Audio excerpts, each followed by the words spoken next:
வணக்கம். இது உங்கள் டெமோக்ராட்டிக் தமிழன் யூடியூப் சேனல்.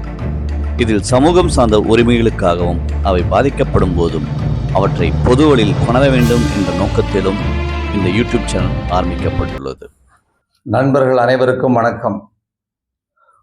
ஒரு முக்கியமான ஒரு தலைப்பின் கீழ் உங்களோடு நான் உரையாடலாம் என்று எண்ணுகிறேன். நாம் மிகுந்த சிரமப்பட்டு பல்வேறு துன்பங்களுக்கு இடையில் உழைத்து சம்பாத்தியம் பண்ணுவது நம்முடைய குழந்தைகள் மற்றும் எதிர்கால சந்ததி நலமாக வாழ வேண்டும் என்பதற்காக. ஆனால் அவர்களுடைய இருத்தலுக்கு, அவர்களுடைய ஆரோக்கியத்திற்கு ஒரு ஆபத்து, ஒரு கேடு வருகிறது என்று சொல்வதை நாம் பார்க்கும் பொழுது, அதை கேட்கும் பொழுது மிகவும் கவலைப்பட வேண்டிய ஒரு சூழல் வந்திருக்கிறது. அது குறித்து உங்களோடு இந்த உரையாடலை நடத்தலாம் என்று எண்ணுகிறேன். கடந்த மே 4ஆம் தேதி நம்முடைய வேளாண் ஒன்றிய அமைச்சர் சிவராஜ் சௌஹான் அவர்கள் 2 மரபணு திருத்த நெல் ரகங்கள், அவற்றின் பெயர் கமலா என்றும் பூசா DST ரைஸ் 1 என்றும் இந்த 2 நெல் ரகங்களை அறிமுகப்படுத்தி சில கருத்துக்களை சொன்னார். அவர் சொன்ன கருத்துக்களில் முக்கியமானவை, இந்த 2 மரபணு திருத்த நெல் வகைகளும் அதிக விளைச்சலை கொடுக்கக்கூடியவை.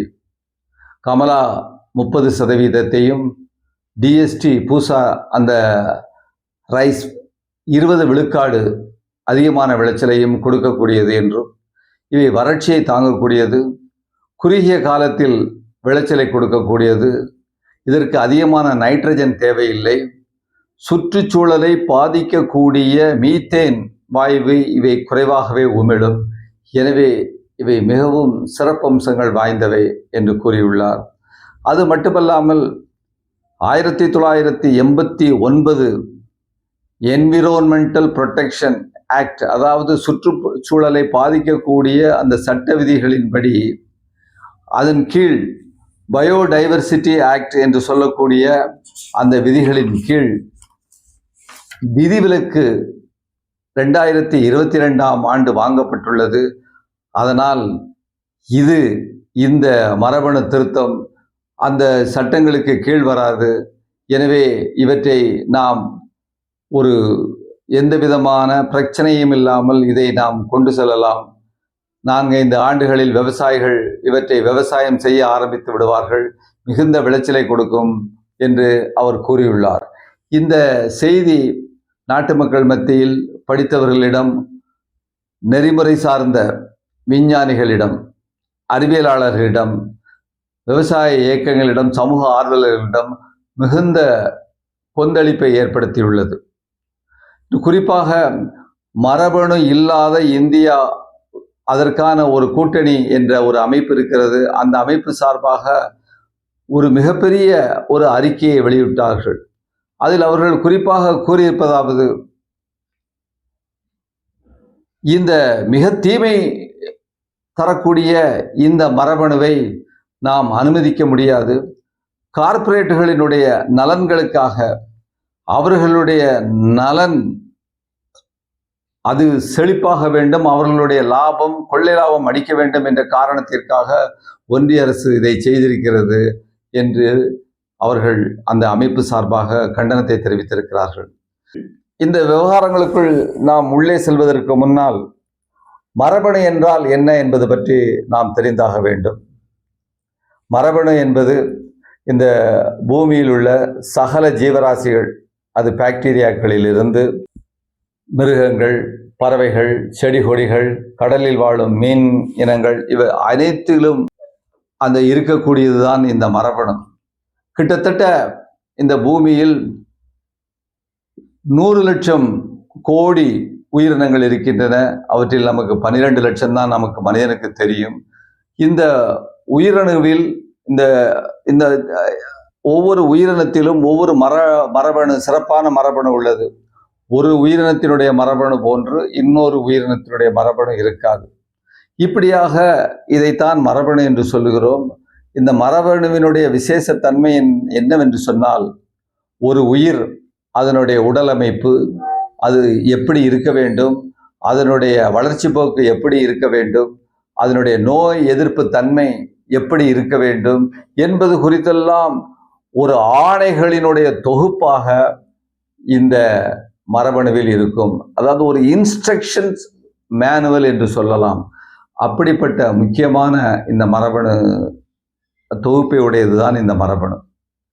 சரி, மரபணு மாற்றம் என்றால் என்ன என்றால், ஒரு உயிரினத்தினுடைய மரபணு இருக்கிறது, பிறிதொரு உயிரினத்தினுடைய மரபணு இருக்கிறது.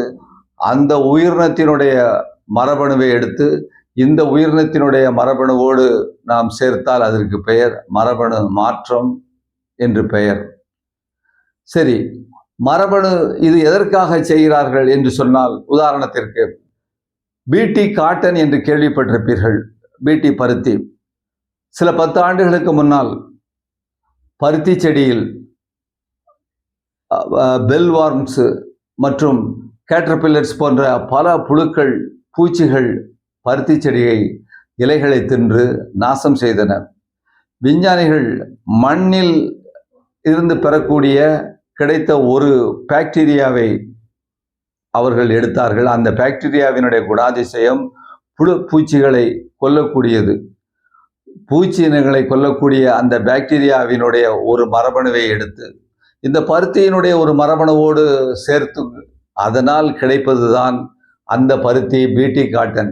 இந்த பிடி காட்டனுடைய இலைகளை எந்த பூச்சி தின்றாலும் அது இறந்துவிடும். இதுதான் அந்த மரபணு மாற்றப்பட்ட பிடி காட்டன். சரி, இது ஒரு உதாரணம். சரி, நாம் இப்பொழுது நம்முடைய அரசாங்கம், நம்முடைய அமைச்சர் சொல்வது இது மரபணு மாற்றம் அல்ல, மரபணு திருத்தம் என்று சொல்கிறார். இப்போ இதற்கு ரெண்டுக்கும் வித்தியாசம் என்ன? மரபணு திருத்தம் என்றால் ஒரு உயிரினுடைய, ஒரு தாவரத்தினுடைய மரபணுவோடு இன்னொரு தாவரத்தினுடைய, செடியுடைய மரபணுவை சேர்க்காமல் அந்த உயிரினத்தினுடைய மரபணுவில் சில மாற்றங்கள், அதை ஒரு சிசர்ஸ், ஒரு ஜீன் சிசர்ஸ்ன்னு சொல்றாங்க, அதை வைத்து அதை வெட்டி ஒட்டி அந்த அந்த இது ஜீன் சிசர்ஸ்ன்னு சொல்லக்கூடிய அதற்கு பெயர் CRISPR-Cas9 என்று சொல்லக்கூடிய அந்த ஜீன், அதை வைத்து அந்த தேவைப்பட்ட இடத்துல வெட்டி அதை மாற்றி எழுதி அதை மீண்டும் ஒரு கம்ப்யூட்டரில் நம்ம பேஸ்ட் பண்ணுறது போல பேஸ்ட் பண்ணுறாங்க ஒரு மரபணுவில். இப்படி செய்வதன் மூலமாக அவர்கள் சில செயல்பாடுகளை நமக்கு சாதகமாக கிடைக்கும் என்று நம்புகிறார்கள். இதுதான் மரபணு திருத்தம். ஆனால் அடிப்படையிலேயே இந்த மரபணு மாற்றத்திற்கும் மரபணு திருத்தத்திற்கும் உள்ள வித்தியாசம் என்பது வேற்று உயிர்களிலிருந்து கொண்டு வருவதுதான். அடிப்படையிலே இவைகள் அனைத்தும் இயற்கையிலே உள்ள மரபணுவை திருத்துவது, மாற்றம் செய்வதாகும். இது மிகுந்த ஆபத்தை விளைவிக்கக்கூடியது என்று பல்வேறு நாட்டில் உள்ள விஞ்ஞானிகளும் இதை எச்சரிக்கை செய்கிறார்கள். இது மிக ஆபத்தானது என்று. நேச்சர் பயோடெக்னாலஜி என்ற பத்திரிகையும் FDA என்ற அமெரிக்க உணவு பாதுகாப்பு அமைப்பும் நீண்டகால நோக்கிலே இந்த மரபணு நீக்கம் மிகுந்த ஆபத்தை விளைவிக்கக்கூடியது என்று சொல்லுகிறார்கள். இது என்ன தீமைகளை ஏற்படுத்தும் என்று நாம் பார்த்தால், இந்த மரபணு திருத்தம் நீண்டகால பரிசோதனை இல்லாமல், இப்போ உதாரணமாக இந்தியாவில் இப்போ நம்ம வெளியிட்டிருக்கிறாங்களே இந்த 2 நெல் ரகங்களும் நீண்டகால பரிசோதனையை அவர்கள் செய்யவில்லை. ஓராண்டு 2 ஆண்டு முடித்துவிட்டு உடனடியாக அவற்றை இங்கு வெளியே கொண்டு வந்திருக்கிறார்கள். இவ்வாறு நீண்டகால பரிசோதனை இல்லாமல் கொண்டு வருவது மிக ஆபத்தானது. இப்போதைக்கு அதனுடைய விளைவுகள் தெரியாமல் இருக்கலாம். 10-20 ஆண்டுகளுக்கு பின்னால் மிக மிக மோசமான விளைவுகளை ஏற்படுத்தக்கூடியதாக அமையும். ஆனால் அறிமுகப்படுத்தப்பட்டு 20 ஆண்டுகள் கழித்து அதனுடைய விளைவுகள் மோசமாக இருக்கும் என்று தெரிய வரும் பொழுது நம்மால் செய்வதற்கு ஒன்றுமில்லாமல் போய்விடும். அது காலம் கடந்த ஒரு விடயமாகிவிடும். உலகம் முழுவதும் இந்த தாவரங்களோ இந்த நெல் வகைகளோ பல்கி பெருகி இருக்கும். எனவேதான் நாம் சொல்லுகிறோம், இந்த அமைச்சர்களாக இருந்தாலும் சரி, அது எந்த அரசாங்கத்தினுடைய எந்த அமைச்சர்களும் எந்த அந்த அதிகாரிகளாக இருந்தாலும் சரி, இவர்கள் இன்னும் 10, 15, 20 ஆண்டுகள் இருப்பார்கள். இவர்கள் மறைந்ததற்கு பின்னால், நாம் மறைந்ததற்கு பின்னால் எதிர்காலத்தில் நம்முடைய குழந்தைகளும் நம்முடைய சந்ததிகளும் தான் இந்த மரபணு திருத்த, மரபணு மாற்ற தாவரங்களையும் அந்த செடி கொடிகளையும் இவர்கள் பயன்படுத்தக்கூடிய நிலையில் இருப்பார்கள். அந்த பாதிப்பு அவர்களுக்குத்தான் ஏற்படும். அதுபோல இன்னும் ஒரு ஆபத்தான செய்தி இருக்கிறது. அதையும் நாம் தெரிந்தாக வேண்டும். அடிப்படையிலே ஒரு மரபணு டிஎன்ஏன்னு சொல்லுவாங்க. அதில் உள்ள அந்த மரபணு நம்முடைய உதாரணமாக மனிதனை எடுத்துக்கொண்டால், மனிதனுக்கு தலையிலே ஒரு தலை, 2 கண்கள், அதற்கு கீழே ஒரு மூக்கு, ஒரு வாய், 2 காது என்று சொல்லக்கூடிய அனைத்து கட்டளைகளையும் அந்த மரபணு வைத்திருக்கிறது. இந்த மரபணுவில் இவர்கள் திருத்தம் செய்யும் பொழுது ஏடாகுடமாக பக்கத்தில் உள்ள மரபணுக்கள் மாற்றம் ஏற்பட்டு கோளாறுகள் உண்டானால் அவர்கள் ஏற்படுவதற்கான வாய்ப்பு அதிகமாக உள்ளது. அப்படி ஏற்படும் பொழுது இந்த 2 காதுகளுக்கு பதிலாக 3 காதுகளோ, ஒரு மூக்குக்கு பதிலாக ஏராளமான மூக்குகளோ அல்லது வாய்களோ, இப்படியான ஒரு வித்தியாசமான பிறழ்வான ஒரு உயிரினம் தோன்றக்கூடும் என்கின்ற ஒரு அபாயமும் மறுப்பதற்கில்லை. எனவேதான் இந்த மரபணு மாற்றமாக இருந்தாலும் சரி, மரபணு திருத்தமாக இருந்தாலும் சரி, இவை அனைத்தும் இயற்கைக்கு விரோதமானது அப்படின்னு சொன்னா அப்ப என்ன செய்யறது? அப்ப நமக்கு சில தேவைகள் இருக்கு அப்படின்னா, அந்த மரபணு திருத்தமோ நீங்க மாற்றமோ செய்தீர்கள் என்று சொன்னால் ஒரு 10 ஆண்டுகள் 15 ஆண்டுகள் அவை சோதனைக்கு உட்படுத்தப்பட வேண்டும், நீண்டகால ஆய்வுக்கு உட்படுத்தப்பட வேண்டும். அந்த ஆய்வுக்கு உட்படுத்தப்பட்டு அவை எந்த விதமான எதிர்விளைவுகளையும் ஏற்படுத்தவில்லை என்று தெரிந்த பின்னால் நாம் கொண்டு வருவது சரியாக இருக்கும் என்று நாம் கருதுகிறோம். எனவேதான் இந்த அமைப்பு மரபணு இல்லாத இந்தியாவுக்கான கூட்டமைப்பு இன்று நாடு முழுவதிலும் உள்ள மக்களிடமும் அரசாங்கங்களிடம் கேட்டுக்கொள்கிறது.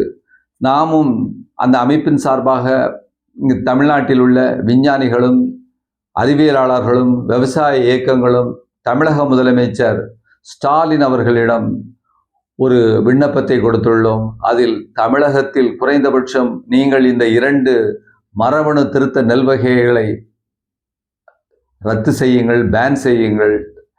அது மட்டுமல்லாமல் தமிழ்நாட்டில் இதுபோன்று மரபணு மாற்ற திருத்த பயிர் வகைகள் எதுவும் வருவதை தடுப்பதற்கான ஒரு ப்ரிவென்டிவ் மெக்கானிசம், தடுப்பதற்கான ஒரு பொறிய அமைவை நீங்கள் ஏற்படுத்த வேண்டும் என்றும் அந்த அமைப்பின் சார்பாக விவசாயிகள், விஞ்ஞானிகள், அறிவியலாளர்கள் கேட்டிருக்கிறார்கள். ஒன்றிய அரசை பொறுத்தவரையில் நீங்கள் அவர்களிடம் வேண்டி விரும்பி கேட்டுக்கொள்வது, ஒரு நீண்டகால அடிப்படையிலே ஆய்வுகள் செய்து இவற்றை வெளியே கொண்டு வாருங்கள். அந்த ஆய்வுகள் என்ன நடந்திருக்கிறது என்பதை மக்களுக்கு தெரியப்படுத்துங்கள். இதுதான் இந்த நாட்டில் இன்றைய தினம் முக்கியமான பிரச்சனையாக இன்று நாம் கருதுகிறோம். இது நம்மை சார்ந்த பிரச்சனை இல்லை. நாம் மறைந்ததற்கு பின்னால் எதிர்கால நம்முடைய சந்ததியினர் அவர்களை நேரடியாக பாதிப்பதற்கான ஒரு மிகப்பெரிய பூதாகரமான பிரச்சனை. இன்று இதனுடைய தீவிரத்தை நம்மில் பலர் இன்று உணர்வதாக தெரியவில்லை, உணர மறுக்கிறார்கள் அல்லது தெரியாமல் இருக்கிறது. இதை அவர்களிடம் கொண்டு செல்வது நம்முடைய கடமையாகும் என்று கூறிக்கொண்டு, விவசாயிகளிடம் பணியாற்றக்கூடிய ஒரு சமூக ஆர்வலர் என்கின்ற முறையிலே உங்களிடம் இந்த கருத்துக்களை முன்வைக்கிறேன். நன்றி, வணக்கம். சமுதாயத்தை பாதிக்கின்ற இது போன்ற பிரச்சனைகளை மக்கள் மத்தியில் கொண்டு செல்வதற்கும் அவற்றை தீர்ப்பதற்குமான திசையில் அனைவரும் பயணிப்போம். அதற்கு உங்களுடைய இந்த டெமோக்ராட்டிக் சேனலை ஆதரவளியுங்கள். சப்ஸ்கிரைப் செய்யுங்கள், லைக் செய்யுங்கள், ஷேர் செய்யுங்கள். தொடர்ந்து பயணிப்போம்.